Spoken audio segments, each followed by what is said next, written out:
Hello दोस्तों, astro stock prediction में आपका स्वागत है। नक्षत्र ज्योतिष, कृष्णमूर्ति ज्योतिष, अष्टक वर्ग, न्यूमरोलॉजी, इन सभी शास्त्रों का यूज करके आने वाले दिन का प्रेडिक्शन में बोलने जा रहा हूँ। आने वाला दिन 3 सितंबर 2025 यानी बुधवार का दिन। इस दिन एज पर फाइनेंशियल एस्ट्रोलॉजी क्या हो सकता है ये जानने की कोशिश करेंगे। ओम श्री गणेशाय नमः। चैनल के डिस्क्रिप्शन बॉक्स में बिलो द टाइटल डिस्क्लेमर रखा है, इसको कृपया पढ़िए। यानी एज पर डिस्क्लेमर, ये एजुकेशनल प्रोग्राम है। इसके तहत जो भी मैं बोल रहा हूँ ये मेरी पर्सनल राय है, मेरी खुद की राय है। आपके प्रॉफिट या लॉस, लाभ या हानि के लिए मैं और मेरा चैनल जिम्मेदार नहीं रहेंगे, रिस्पॉन्सिबल नहीं रहेंगे। ये प्लीज़ नोट करके रखिए। मेरा एस्ट्रो स्टॉक प्रेडिक्शन चैनल केवल और केवल सिर्फ और सिर्फ यूट्यूब पे ही अवेलेबल है, बाकी कहीं भी नहीं। ये भी नोट कर करके। और किसी भी इन्वेस्टमेंट या ट्रेडिंग के पहले शेयर मार्केट में आप किसी अच्छे फाइनेंशियल एडवाइजर से कंसल्ट कर सकते हो, एडवाइस ले सकते हो, ताकि आपको लॉस ना हो। चलिए दोस्तों शुरू करेंगे। दोस्तों, लगातार ज्योतिष शास्त्र प्रेडिक्शन सही आ रहे हैं और आज का भी प्रेडिक्शन 101% सही आ गया। मैंने आज के लिए बोला था कि दोनों साइड के मूवमेंट्स आएंगे, दोनों साइड में मार्केट घूमेगा और ऊपर के लेवल पे जाने के बाद टिक नहीं पाएगा, प्रॉफिट बुकिंग करके नीचे आएगा। और मैंने मेरी खुद की राय भी बोली थी कि स्लाइटली मुझे निगेटिव लग रहा है मार्केट। क्या हो गया देख सकते हैं आप। स्टार्ट हो गया निगेटिव हुआ, निगेटिव होने के बाद पॉजिटिव रहा, ज़बरदस्त तेज़ी दिखाई दी निफ्टी में, बैंक निफ्टी में, स्पेशली निफ्टी में। और फिर ऊपर से मार्केट प्रॉफिट बुकिंग के चलते हुए नीचे आ गया और फ्लैट टू निगेटिव क्लोज हो गया। और मैंने आपको क्या बोला था, स्लाइटली निगेटिव क्लोज और दोनों साइड के मूवमेंट्स, और ऊपर के लेवल पे टिक नहीं पाएगा, नीचे आएगा। शब्द और शब्द, सेंटेंस और सेंटेंस सही आ गया आज प्रेडिक्शन में। और क्या चाहिए, लगातार प्रेडिक्शन सही आ रहे हैं।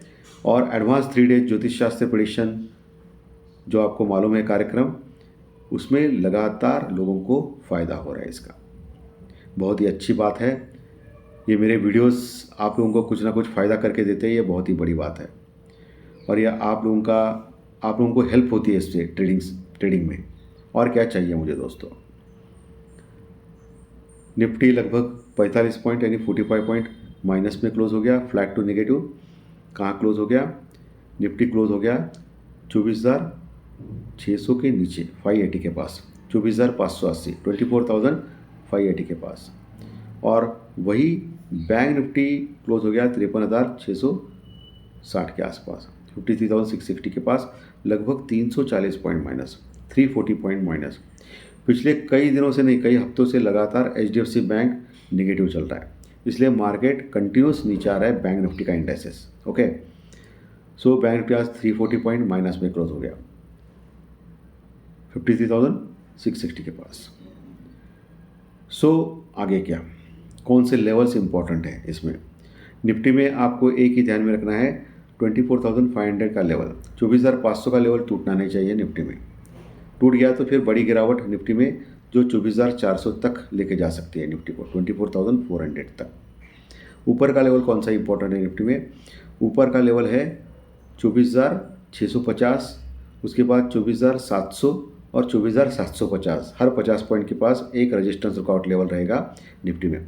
24,600, 650, 700 एंड 24,750, ये रजिस्टेंस रुकावट लेवल ऊपर के हो सकते हैं निफ्टी में कल के लिए। अभी फिलहाल पूरा वर्ल्ड मार्केट माइनस में चल रहा है। डाउ फ्यूचर लगभग 250 पॉइंट माइनस में चल रहा है। यूरोपियन मार्केट भी काफ़ी नीचे आ चुके हैं, सभी इंडाइसेस नीचे आ चुके हैं। हमारा गिफ्ट निफ्टी भी 30 पॉइंट लगभग माइनस में दिखा रहा है। इसका रीज़न ये है कि कोर्ट का जो फैसला आएगा अमेरिका में, उसके ऊपर सबकी निगाह है दोस्तों। आपको तो मालूम है कि वहाँ के जो न्यायालय है अमेरिका में, उन्होंने ट्रंप का जो ये टैरिफ है उसको बेकायदा घोषित किया है, इलीगल घोषित किया है। बाद में फिर सर्वोच्च न्यायालय यानी सुप्रीम कोर्ट का रिजल्ट क्या लगेगा, वो टेंशन है। बाकी बहुत सारे डाटाज आने वाले हैं अमेरिका में आज और कल में। जॉब्स डाटा है, इकोनॉमिकल डाटा है, बहुत सारे डाटाज आने वाले हैं, ठीक है। और इसी मंथ में फेड की मीटिंग भी बैठने वाली है। और कहाँ ये जा रहा है कि इस बार फेड यानी अमेरिका में फेड रेट ऑफ इंटरेस्ट घटा सकता है 25 बेसिस पॉइंट यानी 0.25%। और इस उम्मीद के ऊपर गोल्ड और सिल्वर लगातार बढ़ रहे हैं। गोल्ड ऑल टाइम हाई के पास पहुंचा है दोस्तों। 24 कैरेट का शुद्ध जो गोल्ड है 999 प्योरिटी का, वो अभी 1,06,000 के ऊपर पहुंचा है, लगभग 1,06,000, 1,04,600 ऐसा घूम रहा है। उसने एक बीते हुए कल ऑल टाइम हाई लगाया था। सो जो लोग गोल्ड में इन्वेस्ट कर रहे हैं उनकी तो बल्ले बल्ले है दोस्तों। और मेरा पर्सनल भी ये कहना है कि ये जो अनसर्टेनिटी वर्ल्ड मार्केट में चल रही है, टैरिफ की हो या जो देश जो युद्ध कर रहे हैं उनकी हो, इसलिए आने वाले दिनों में, महीनों में, सालों में ये जो गोल्ड की जो इन्वेस्टमेंट है वो बहुत अच्छी साबित हो सकती है, लेकिन उसको लॉन्ग टर्म का नज़रिया एक देखना चाहिए। मुझे पर्सनली मैं फील कर रहा हूँ कि आज से अगर 3, 4, 5 साल अगर आप इन्वेस्ट कर रहे हो गोल्ड में, तो हो सकता है गोल्ड आपको 1.5 से 2 लाख का भी लेवल दिखा सकता है। ये मेरी पर्सनल राय है भाई, मैं गलत भी साबित हो सकता हूँ। जो भी आपको इसमें भी इन्वेस्टमेंट करना है, ट्रेडिंग करना है, तो आपके फाइनेंशियल एडवाइज़र से पूछ के कर सकते हो। लेकिन पर्सनली बहुत ही अच्छी ये गोल्ड का ये है। और अभी हमारे यहाँ भी एक सीज़न चल रहा है, फेस्टिवल सीज़न चल रहा है, बाद में दिवाली आएगी, तो बढ़ते ही जाएगा गोल्ड, ऐसा मुझे लग रहा है दोस्तों। सिर्फ गोल्ड का एक नीचे आपको देखना है, गोल्ड का ये जो लेवल है 92-93,000 का, वो टूटना नहीं चाहिए। वो टूटा तो फिर बड़ी गिरावट गोल्ड में पॉसिबल है, लेकिन वो बहुत दूर है अभी इधर से। ब्रेंट क्रूड ऑयल यानी तेल, वो भी बढ़ रहा है, अभी $69 के आसपास पहुंचा है दोस्तों। अभी थोड़ी देर पहले मैंने देखा, वो भी बढ़ रहा है। वो अगर $72-73 के आसपास का जो मार्क है उसके ऊपर निकलता है और लगातार 2 दिन क्लोज करता है, तो फिर बड़ी तेज़ी आने के चांसेस है ब्रेंट क्रूड ऑयल में। क्योंकि पिछले कई दिनों से, हफ्तों से आप देख सकते हो, महीनों से एक छोटी दायरे में फंस चुका है ब्रेंट क्रूड ऑयल। अभी वो $69 के पास पहुंचा है। डॉलर इंडेक्स वो भी 98 के ऊपर निकल रहा है दोस्तों, यानी डॉलर थोड़ा मजबूत होने को देख रहा है। ये आईटी के स्टॉक्स के लिए ठीक है, अच्छी बात है। तो ये संकेत आपको पढ़ने चाहिए। आज इंडिया विक्स यानी डर का इंडेक्स 1% बढ़ा, 11.40 के पास पहुंचा है। ज़्यादा कुछ नहीं, ज़्यादा कुछ फर्क नहीं पड़ा है। एफआई और डीआई के डाटाज नहीं आए, लेकिन अभी भी एफआई की जो लॉन्ग पोजीशन है इंडेक्स फ्यूचर में वो 9% के आसपास है, यानी 90-91% वो अभी भी शॉर्ट पोजीशन में है। वो शॉर्ट कवर नहीं कर रहे हैं हमारे इंडिया में। तो एफआई की सेलिंग जो है वो बहुत ही टेंशन है। एफआई की सेलिंग से मार्केट ऊपर नहीं जा रहा है, ऊपर के लेवल से मार्केट में सेलिंग आ रही है। वो लोग क्या कर रहे हैं कि बड़े बड़े स्टॉक जैसे एचडीएफसी बैंक, बैंकिंग स्टॉक्स में और बहुत बाकी के जो इंडेक्सेस है उसमें उनके पास बहुत सारे स्टॉक्स है और वो सेल कर रहे हैं। इसके कारण मार्केट नीचे आ रहा है और डीआई हमेशा की तरह भर भर के बाय कर रहे हैं। तो डीआई ज़्यादा नीचे नहीं जाने दे रहा है मार्केट को और एफआई ऊपर नहीं जाने दे रहा है। इस कश्मकश में मार्केट अटक गया है दोस्तों, क्योंकि जो टैरिफ जो 50% अनाउंस किया है इंडिया के ऊपर अमेरिका ने, उसके रिजल्ट्स अभी आने वाले हैं। इकोनॉमी को कैसा ये तकलीफ दे सकते हैं वो अभी तो चालू हो गया, अभी इस क्वार्टर में पता चलेगा। प्लस कहाँ ये जा रहा है कि आज रात अमेरिकन प्रेसिडेंट बहुत बड़े बड़े अनाउंसमेंट कर सकते हैं टैरिफ के ऊपर या बाकी कुछ चीज़ों के, पर्सनल चीज़ों के ऊपर। ऐसी न्यूज़ चल रही है वहाँ। तो अभी अमेरिका तो पक्का, अमेरिका माने ट्रम्प तो पक्का इंडिया के खिलाफ हो गया, ये सबको पता है। और हम लोग चाइना और रशिया के साथ मिल रहे हैं, ये भी आपको पता है। तो ये चीज़ उसको ख़राब लगेगी, सीधी सी बात है। तो इंडिया को पनिश करने के लिए देखेगा ट्रम्प, और ये ऑलरेडी पता है हमारे मोदी जी को, ठीक है। तो इसलिए मोदी जी ने मीटिंग में डिस्कस किया रहेगा पुतिन और चाइना के प्रेसिडेंट से, वो अलग बात है, वो तो पता ही है, वो न्यूज़ में आता ही है। सो उसके ऊपर भी आपको, खबरों के ऊपर आपको ध्यान रखना है। इस हफ्ते खबरों के चलते हुए मार्केट में बहुत बड़े बड़े मूवमेंट्स आ सकते हैं। ये सबसे इम्पोर्टेंट ट्रिगर होगा अभी आने वाले दिनों में, उसके ऊपर आपको बहुत ध्यानपूर्वक काम करना है, देखना है।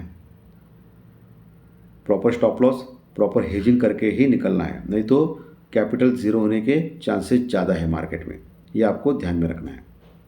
क्लियर एकदम। बैंक निफ्टी नीचे 53,500, 53,500 का एक सपोर्ट है, उसके नीचे 53,200 और 53,000 का आखिरी उम्मीद 53,000 का लेवल, ये सपोर्ट है। ऊपर के लेवल पे 53,800, 53,800 रजिस्टेंस वर्कआउट लेवल, 54,000, 54,200 ये पिछले कई दिनों से एक सरदर्द बन चुके हैं बैंक निफ्टी के लिए। उसके ऊपर नहीं जा रहा है, वो बड़ा रजिस्टेंस वर्कआउट है कल के लिए।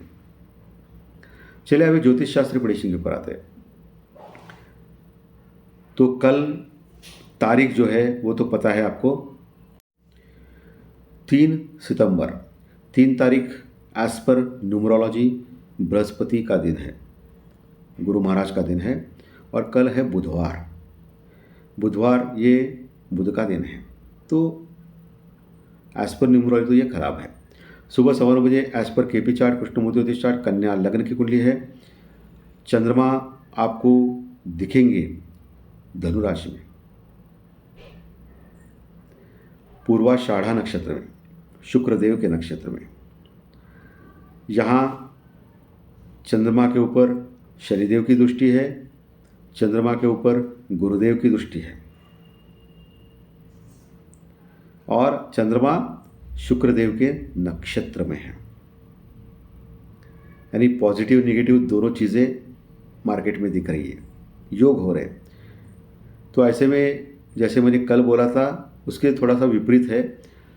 नक्षत्र ज्योतिष के अनुसार, कृष्णमूर्ति ज्योतिष के अनुसार, नक्षत्र सब लॉर्ड के अनुसार, उसके योग उपनक्षत्र स्वामी के नक्षत्र लॉर्ड और चंद्रमा के साथ नवमाश कुंडली और अन्य कुंडली के अनुसार और अष्टक वर्ग के पॉइंट के अनुसार मुझे लग रहा है कि कल मार्केट पॉजिटिव या तेजी भरा ज़्यादा रह सकता है। लेकिन यहाँ जो योग हो रहे हैं उसके अनुसार मुझे लग रहा है कि मार्केट इम्पोर्टेंट जो सपोर्ट है नीचे वो टेस्ट कर सकता है, वहाँ से बाउंस बैक होने के चांसेस ज़्यादा है मार्केट में। तो वहाँ से कवर करके मार्केट ऊपर जाने के चांसेस है, यानी तेजी भरा वहाँ से हो सकता है। ओके, और सुबह का जो टाइमिंग है वो आपको एस्ट्रोलॉजिकल टाइमिंग के तौर पे लेना है, वहाँ आपको चेक करना है कि मार्केट कौन सी दिशा में जाता है। चलिए अभी चंद्र राशि के अनुसार आपका कल का दिन कैसा जा सकता है इसके बारे में डिस्कस करेंगे। दोस्तों, मेष राशि को अच्छा, वृषभ मिथुन को खराब, कर्क सिंह को अच्छा, कन्या तुला को खराब, वृश्चिक धनु को अच्छा, मकर कुंभ को मिक्स, मीन राशि को अच्छा जा सकता है। ये मैक्सिमम 80% तक सही मानना है, क्योंकि आपकी जन्म कुंडली इंपॉर्टेंट होती है। चलिए अभी अंकशास्त्र यानी न्यूमरोलॉजी यानी आपकी डेट ऑफ बर्थ, आपकी जन्म तारीख, उसके अनुसार आपका कल का दिन कैसा जा सकता है इसके बारे में डिस्कस करेंगे। जिनकी डेट ऑफ बर्थ 1 तारीख, 10 तारीख, 19 तारीख है या 28 तारीख है उनको अच्छा जा सकता है। 2, 11, 20, 29 डेट वालों को भी अच्छा जा सकता है। 3, 12, 21, 30 डेट वालों को अच्छा जा सकता है। 4, 13, 22, 31 डेट वालों को खराब जा सकता है। 5, 14, 23 डेट वालों को खराब जा सकता है। जिनकी डेट ऑफ बर्थ 6, 15, 24 डेट है उनको भी खराब जा सकता है। 7, 16, 25 डेट वालों को मिक्स जा सकता है। 8, 17, 26 डेट वालों को भी मिक्स जा सकता है।